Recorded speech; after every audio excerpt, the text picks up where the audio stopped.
Allez, avec Thomas Sauveterre à la veille de cette reprise après la grosse trêve de Noël, la trêve des confiseurs.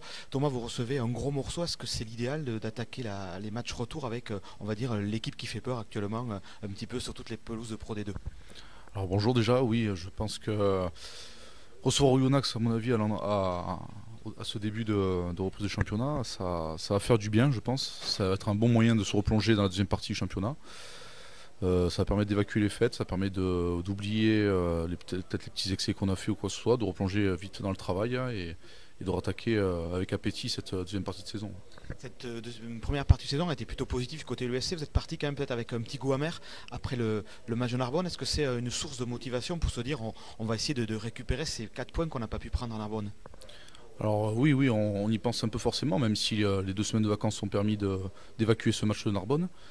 Là, on veut attaquer ce nouveau bloc, cette nouvelle partie de saison de la meilleure des manières. On veut essayer de garder, bon, même si on a perdu contre Montauban à la maison, de garder cette dynamique à la maison, donc de faire tomber les plus gros.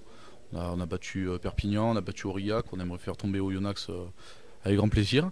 Donc voilà, non, Narbonne, c'est du passé, on se tourne plus vers l'avenir maintenant. Justement, pour parler un petit peu de cette équipe d'Oyonnax, on sait que c'est une équipe qui a un jeu direct très caractérisé. C'est une équipe qui joue sur le défi physique et très puissante. Forcément, on doit s'y préparer peut-être différemment que quand on affronte, ça leur manque de respect, Narbonne ou par exemple, ou Dax.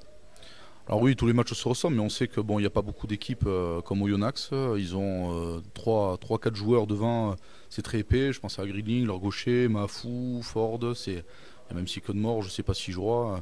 On sait que c'est des gros gabarits, donc on se prépare forcément à aller chercher plus vite, à monter plus fort, à plaquer plus bas, à les faire tomber plus rapidement. Donc on aborde le match d'une manière un peu différente, mais bon après c'est pas, ils sont comme tout le monde, hein. Ils ont 2 jambes, 2 bras comme tout le monde, donc voilà. Alors justement, pour faire une analyse un peu plus générale, ce quatrième bloc, bien souvent, c'est celui qui donne la température de la fin de saison. Il est clair que bien figurer dans ce quatrième bloc permet de s'ouvrir des perspectives et d'abord le maintien. Alors oui, l'objectif premier du début de saison, c'était le maintien. Donc on a fait un bon boulot sur la première partie de saison. Donc là, si on arrive à bien gérer ce bloc-là, c'est vrai que ça assurerait le maintien assez rapidement. Ouais. Merci Thomas et très bon match demain soir face à Oyonnax et encore très bonne année. Merci à vous et bonne année.